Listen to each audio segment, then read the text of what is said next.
This is to me, one of the most unique stories of all the Bible and the thing and the issues that it deals with. So I think what we'll probably end up doing is maybe doing 3 or 4 parts to this series, because I don't want to go too fast. But we'll start in verse 1 rather of chapter 22, and then we're going to go through this, and I'm going to stop and point out some things. But as you look at the story, it's quite unique in the way God deals in this situation, and you get to see the heart of somebody, and especially someone who seemingly knows God. So I want us all to pay close attention to this, because when we get to the end of this study, you'll find out that this particular man, there's a doctrine kind of associated with his name that's over in the book of Revelation.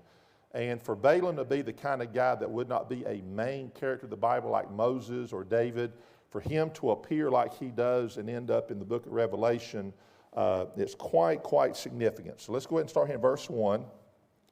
And we're going to read, I'm not sure how far we'll get, but we'll read quite a bit. But we have to read all the details, or otherwise just summarizing the story just don't do it justice. All right, so verse 1 of chapter 22 says, "And the children of Israel set forward and pitched in the plains of Moab, on this side Jordan by Jericho." So they're not yet into the promised land. Obviously, Moses is still in the leadership here. And if you look on a map, sometimes people wonder which side of Jericho did they cross over to the promised land. You would think this side crossing this way. It was actually the opposite. They're on this side, and they'll cross this way once they do cross, and that's where Jericho is. And then it says, "And Balak, the son of Zippor, so saw all that Israel had done to the Amorites. And Moab was sore afraid of the people, because they were many. And Moab was distressed because of the children of Israel. And Moab said unto the elders of Midian," which would be like the Midianites, "Now shall this company lick up all that are round about us, as the ox licketh up the grass of the field." And Balak, the son of Zippor, was king of the Moabites at that time. So we'll stop here. So one of the main figures is Balak, the king of the Moabites. Now, to show you how things can be interesting in the Bible, the Moabites, does anybody have any idea where they originated from? Okay. Well, if you remember when Lot and his wife and his 2 daughters left Sodom and Gomorrah, of course, Lot's wife was turned a pillar of salt as she looked back, and then Lot and his 2 daughters ended up in the mountains. Well, the 2 daughters made a horrible decision, and ended up, both of them bore children from their father. Okay. One of those children is the father, or the origin of the Moabites. Okay. So that being said, when all that happened, then, those people did not follow like the pathway of Abraham and Isaac and so on. They went the other direction. So that's why you've got these people, even though technically you didn't have to go that far back in time, but there is this great divide between, obviously, the people of God and these Moabites. Okay, so anyway, so Balak's the king of the Moabites. Verse 5, "He sent messengers therefore unto Balaam, the son of Beor, to Pethor, which is by the river of the land of the children of his people, to call him, saying, Behold, there is a people come out from Egypt. Behold, they cover the face of the earth, and they abide over against me. Come now, therefore, I pray thee, curse me this people, for they are too mighty for me.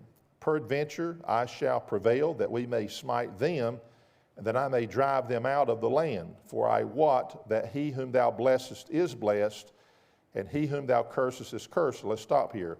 This is the first time we hear the man's name, Balaam. It's interesting because as we get into the story, you would think he would be connected with the children of Israel, but he's not. What's unique about him is he's not connected with the children of Israel. He obviously is not part of the Moabites. So here's this guy that somehow is a man that the king of the Moabites thinks that he can just kind of curse them, or put a curse on them, if you please, and he can defeat the Israelites. So other than that, we don't know anything much about Balaam except what we've just read literally. So he wants them to be cursed. So look at verse 7. "And the elders of Moab and the elders of Midian departed with the rewards of divination in their hand. And they came unto Balaam and spake unto him the words of Balak." All right, let's stop here. The rewards of divination there. That basically means they brought some things that would really entice him. It would be our way of saying to bribe somebody. to make the deal so sweet with the gifts they would bring, to say, look, we're going to ask you for something, and look at what we've brought you. You know, and that's kind of the what that means. It means that we're going to ask you to do something, and because of what we're going to give you, it's like an offer you can't refuse, so to speak. All right, now look at verse 9 here, verse 8 rather. And he said unto them, lodge here this night, and I will bring you word again, as the Lord shall speak unto me. And the princes of Moab abode with Balaam. And God came unto Balaam and said, What men are these with thee? And Balaam said unto God, Balak the son of Zippor, king of Moab, hath sent unto me, saying, Behold, there is a people come out of Egypt. So I'm going to stop there. He doesn't know who the Israelites are. And yet God approaches him and he talks to the Lord. He doesn't speak to a false God. Somehow here's a man that knows God, or God has introduced himself at this very moment. He don't know who the Israelites are, which is kind of odd, and yet he's obviously not someone that would be a worshiper of false God, because he actually prays to the Lord, and the Lord responds to him, okay? So verse 11, Behold, there is a people. So he's speaking like the king was speaking. He doesn't know who the Israelites are. He's speaking and he's saying, look, this is what I was told. Behold, there is a people come out of Egypt, which covereth the face of the earth. Come now, curse me them. Peradventure I shall be able to overcome them and drive them out. And God said unto Balaam, Thou shalt not go with them. Thou shalt not curse the people, for they are blessed. Now that's important to the story here. God says, don't go with them, these people that just met you, and do not curse the people because they're blessed. In other words, they're my people. So evidently Balaam didn't know this to start with. He just thought, well, I've been told about a people, and I'm telling you, God, what they told me. All right, verse 13. And Balaam rose up in the morning and said unto the princes of Balak, Get you into your land, for the Lord refuseth to give me leave to go with you. And the princes of Moab rose up, and they went unto Balak and said, Balaam refuseth to come with us. So you see the story. He says, no, get out of here. Basically, God said, be on your way. They come back and tell the king, hey, he said no. All right, look at verse 15. And Balak sent yet again princes more and more honorable than they. In other words, he kind of stepped it up with some more impressive people is what he's doing. It'd be like instead of sending the secretary of whatever department, to send the vice president or send someone of higher ranking. That's what Balak says. Well, I'm going to impress him with people of greater position. Look at verse 16. And they came to Balaam and said to him, Thus saith Balak, the son of Zippor, Let nothing, I pray thee, hinder thee from coming unto me. Now notice verse 17, and this is really very, very key to this whole story. For I will promote thee unto very great honor, and I will do whatsoever thou sayest unto me. Come therefore, I pray thee, curse me this people. So now he's saying, look, not only did we bring you initially some monetary and some probably valuable gifts, which he didn't accept those obviously, but now they're saying, look, if you'll come with us, we'll make sure that we place you in a pretty high position in our kingdom. In other words, we're going to give you a high position if you'll come with us. And notice verse 18. And Balaam answered and said unto the servants of Balak, If Balak would give me his house full of silver and gold, I cannot go beyond the word of the Lord my God to do less or more. Stop here. Now, if that had been the case and he'd have said, now get out of here, then we would have never have known about Balaam really much about him. We'd have probably heard that and nothing else would have happened. But that sounds very noble. It sounds very spiritual. But if you notice what he said here, he says, look, I wouldn't take anything you had. I don't care what it is. And he said, I cannot do anything beyond what God would tell me. But notice what he does in verse 19, and here's where we really find out who Balaam is. Now therefore I pray you rather, tarry ye also here this night, that I may know what the Lord will say unto me more. Now there shows the big problem with Balaam. Now you may look at that and go, well, I don't get it. And again, that's why when you know the end of the story and how this all unfolds, it sounds noble. And this is where God's people have to be very, very careful. God put this in the Bible, and I think it's to me, very convicting. Here's a man who went to God the first time and said, God, what do I do? Don't go with them. Get them out of here. Don't curse the people they're trying to curse. They show back up with something a little bit more impressive. And what does Balaam say? It sounded really good what he said. I can't do anything beyond what God told me to do. Then why didn't he say, now get on your way and don't ever come back? He said, I want you to hang around and I'm going to go pray again. Now, I don't know if you understand what's going on here, but when God says no, God doesn't want you to ask again for the same reason, because when you start asking like that, God already knows what kind of heart this man had, and we're going to find out he was actually a very wicked man. You say, but the language sounds so good. And that is part of the problem today, folks. We got people that say things, but their heart is not with God, and they deceive people. And here's a man that we're going to find out that's really going to pay a heavy price. But notice what he does. So he says, look, you stay here and I'll pray again. He didn't need to pray. It'd be like me praying, should I leave my wife? And praying for week after week after week. What kind of prayer is that? Do you understand what I'm saying? And you say, well, that's crazy. And yet there's people that pray like that. You'd be surprised the preachers who have had people come inside their office and say, preacher, I'm going to leave my husband, I'm going to leave my wife because God told me, or God placed in my heart a love for somebody else. And what do you think about it?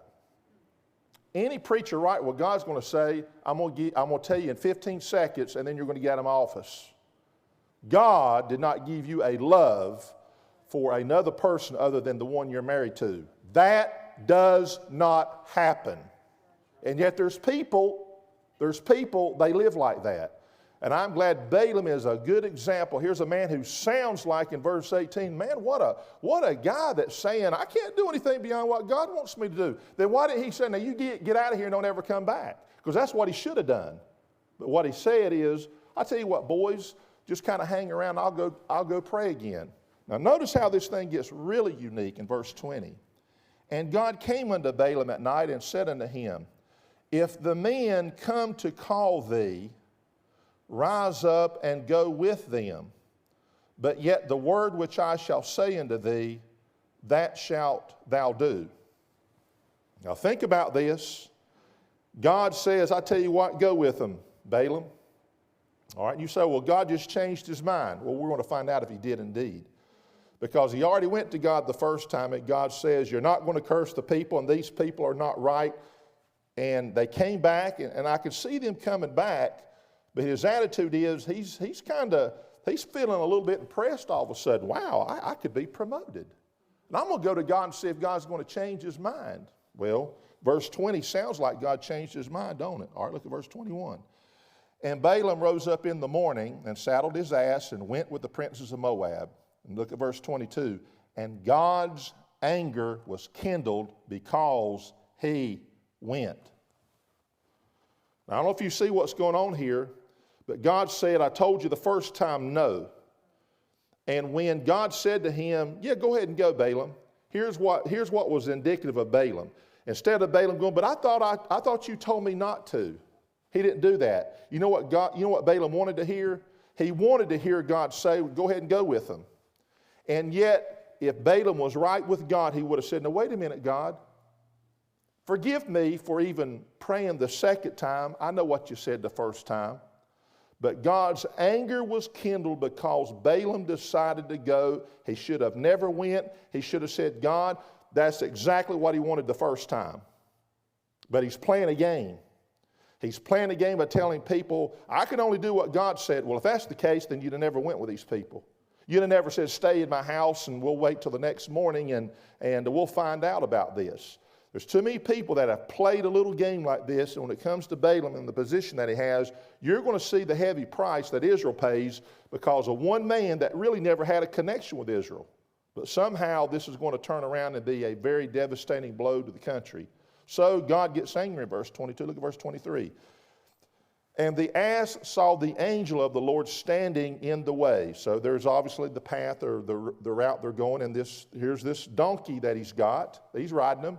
And the donkey sees the angel in the way, and his sword drawn in his hand.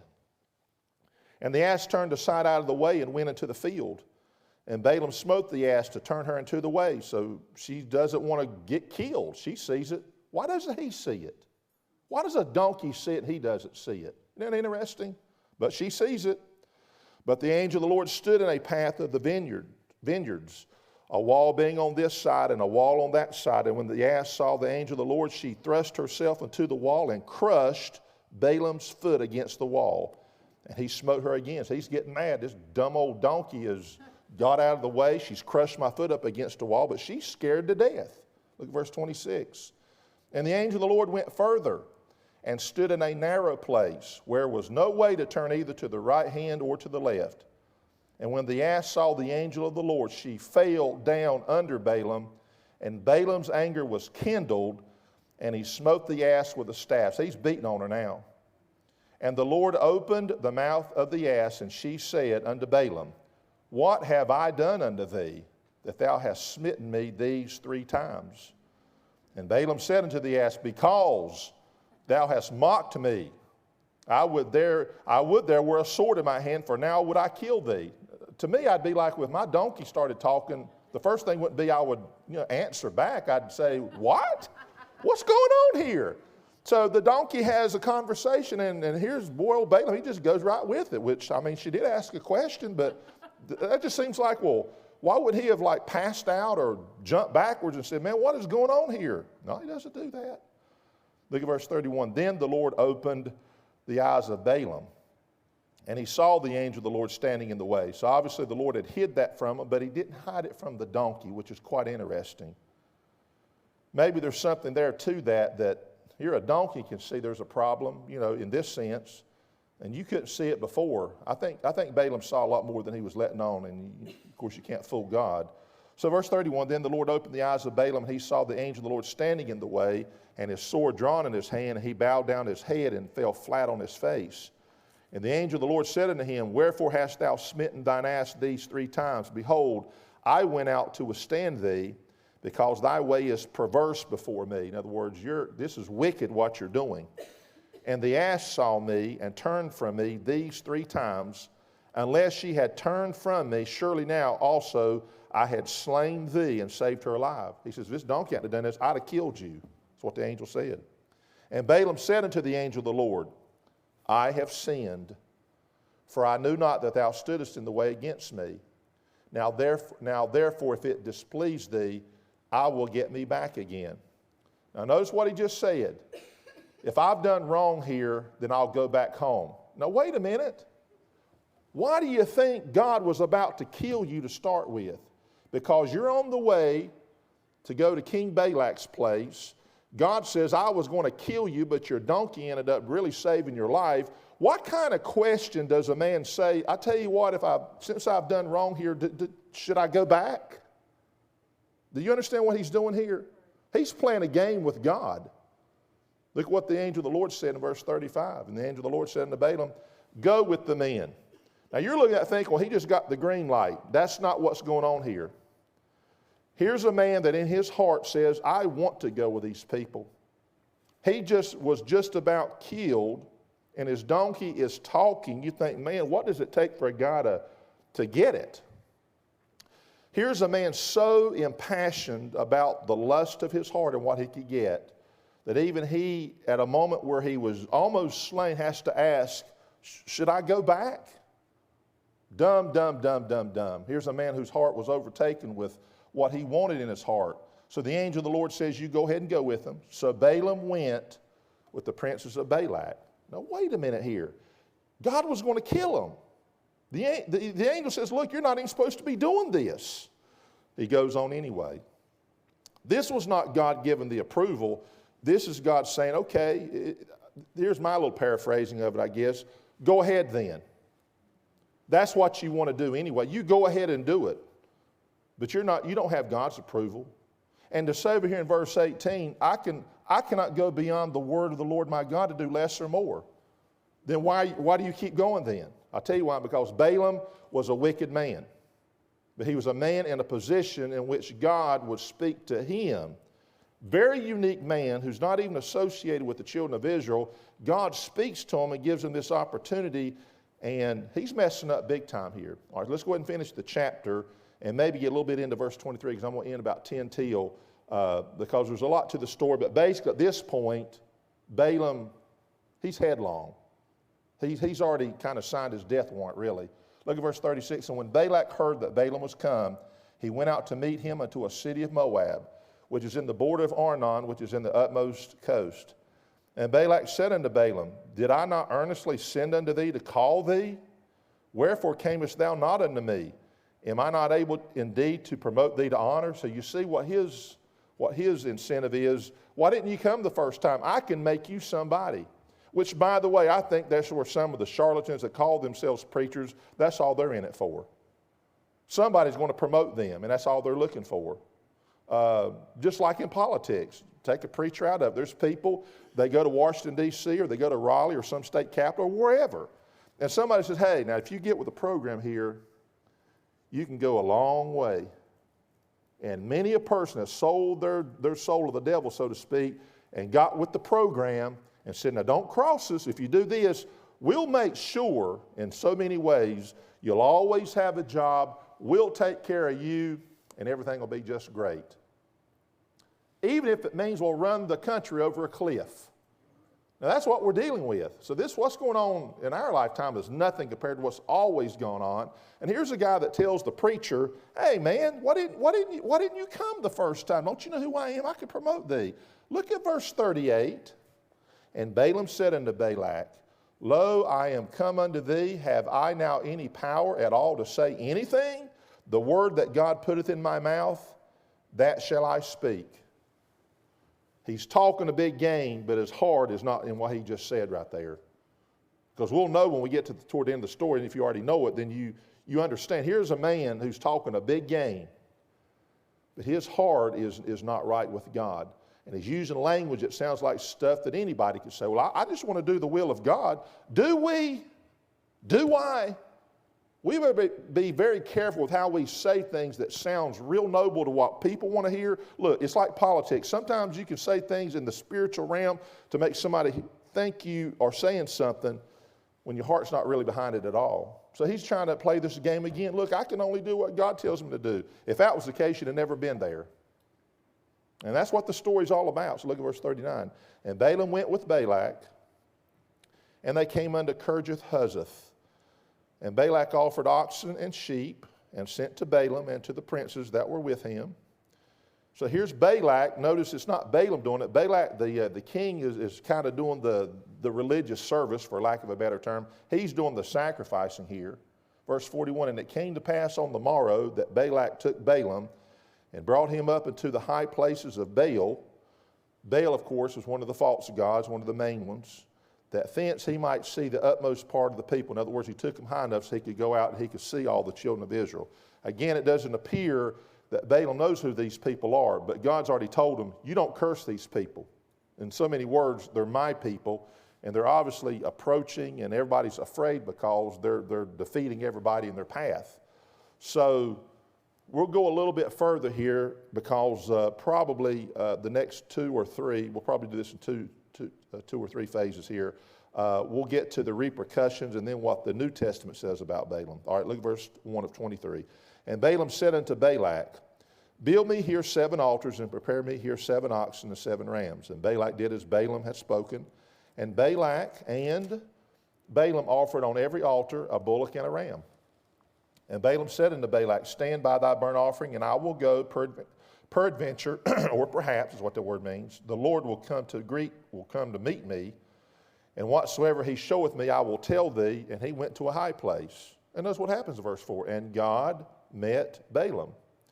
And he said unto him, I have prepared 7 altars, and I have offered upon every altar a bullock and a ram. And the Lord put a word in Balaam's mouth and said, return unto Balak, and thus thou shalt speak. And he returned unto him, and lo, he stood by his burnt sacrifice, he and all the princes of Moab.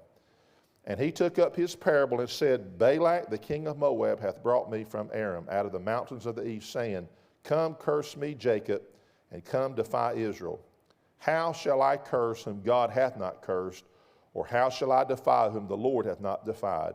For from the top of the rocks I see him, and from the hills I behold him. Lo, the people shall dwell alone, and shall not be reckoned among the nations. Who can count the dust of Jacob and the number of the fourth part of Israel? Let me die the death of the righteous, and let my last end be like his. And Balak said unto Balaam, What hast thou done unto me? I took thee to curse mine enemies, and behold, thou hast blessed them altogether. So here's Balaam saying, look, I'm going to tell you what God told me. And Balak's thinking, look, all this sacrifice is done is to get you to get the message. I want you to curse these people. So he says, look, you've just blessed them. Look at verse 12. And he answered and said, notice this, must I not take heed to speak that which the Lord hath put in my mouth? Again, what's he doing there then? At that point, he should have went home and says, you know what am I doing here? But he didn't do that, did he? He's talking the game. Well, God's put it in my mouth. Here's what I got to tell you. Look at verse 13. And Balak said unto him, Come, I pray thee, with me into another place, from whence thou mayest see them. Thou shalt see but the utmost part of them, and shalt not see them all, and curse me them from thence. Now, think about the logic of what this king is even trying to do. He says, look, okay, I've showed you this part of them, and you didn't curse them, so I'll tell you what, I'll take you to another section and let you look at them from a different angle. Same people. Now, you would think if Balaam was really, by this point, really was getting it, he'd say, this is silly. You think me looking at them from this mountain is going to be different from me looking at them from over here? It's the same group of people. But you know what? Seems like probably old Balak was, he knew what was up here too. Look at verse 14. And he brought him into the field of Zophim, to the top of Pisgah. You've heard that term, Mount Pisgah. And built 7 altars and offered a bullock and a ram on every altar. And he said unto Balak, Stand here by thy burnt offering. Now notice this. You stand here by your burnt offering. Here's a God who worships Baal, not God. He says, now, you stand here by this altar here, and while I meet the Lord yonder. He says, I'm going to go over here and pray while you're over here with your altar. All right? Look at verse 16. And the Lord met Balaam and put a word in his mouth and said, Go again unto Balak and say thus. And when he came to him, behold, he stood by his burnt offering, and the princes of Moab with him. And Balak said to him, What hath the Lord spoken? And he took up his parable and said, Rise up, Balak, and hear. Hearken unto me, thou son of Zippor. God is not a man that he should lie, neither the son of man that he should repent. Remember we talked about repenting, meaning to change his mind. Hath he said, and shall he not do it? Or hath he spoken, and shall he not make it good? Behold, I have received commandment to bless, and he hath blessed, and I cannot reverse it. He hath not beheld iniquity in Jacob, neither hath he seen perverseness in Israel. The Lord his God is with him, and the shout of a king is among them. God brought them out of Egypt. He hath, as it were, the strength of an unicorn. Surely there is no enchantment or curse, if you please, against Jacob. Neither is there any divination against Israel. According to this time it shall be said of Jacob and of Israel, What hath God wrought? Now he's getting real specific. He's saying, look, this is God's people. Now you hear me. The one I just talked to was God. This is his people. We're not cursing them. Verse 23, surely, verse 24, Behold, the people shall rise up as a great lion and lift up himself as a young lion. He shall not lie down until he eat of the prey and drink the blood of the slain. And Balak said unto Balaam, Neither curse them at all, nor bless them at all. Now at this point he's saying, you're not going to curse them and don't bless them. In other words, don't do anything now, he's saying. Now notice the verse 26. Noble, noble Balaam. But Balaam answered and said unto Balak, Told not I thee, saying, All that the Lord speaketh, that I must do? Now you would think in most places that sounds real good, but you're going to find out God is not pleased with what Balaam is doing right here. This idea of, you go ahead and do the sacrifice, I'll go over here and talk with God, and back and forth. Well, let me tell you what God said to me. He was not supposed to be there to start with. That was the bottom line. All right, look at verse 27. And Balak said unto Balaam, Come, I pray thee, I will bring thee unto another place. You think the second time was dumb. How about the third time? He says, okay, you wouldn't do it here, you wouldn't do it here. I'm going to take you to another spot and see if that makes things any different. After all that he just got through saying? Now, I don't think King Balak's that stupid. I think he knows who he's dealing with here. That's me. Because why would a guy do that, especially after all that was just said? God's pretty plain there about, these are my people. I brought them out of Egypt, and you're not going to curse these people. All right, look at verse 29. Look what he says. And Balaam said unto Balak, build me here 7 altars and prepare me here 7 bullocks and 7 rams. And Balak did as Balaam had said and offered a bullock and a ram on every altar. We're going to stop there. Now, I hope you understand, I believe you do, what's going on here. God is allowing Balaam to go through this little process, but Balaam's heart is not, Balaam has a heart that's lustful and a man that's going to pay the price later. At this point, I would think after the second time when God had said all that he said, and he said that to Balak, why in the world would Balaam say there in verse 29, build me another altar? You see, he's hanging around, and hanging around. And that is a problem. If God tells me, don't go there, I don't need to pray again. And there's too many people that pray prayers almost like saying, God, please, please, please, please. And God says, I told you no. But I'm going to tell you what, God will let people do things because Balaam made a choice here to go with these people. So we'll look at it next week, but you can read ahead, but I think most of you know anyway. I'm just astounded really by the language of Balaam and even of Balak with all that's going on here, that this thing even continues like it does. And yet God has put this in the Bible to show us a very, very great lesson. Sometimes if we're not careful, we want things, and we keep whining and whining and whining to God. And God sometimes says, go ahead. That's not God giving a thumbs up. That's God saying, go ahead. Because I'm going to show you and reveal to you something that's going to reveal your heart, and we'll find this out about Balaam. So the thing that's unique about this is this ends up way over in the book of Revelation, this principle that was in one of the churches, at least one of them. And we want to make sure we don't have this kind of attitude.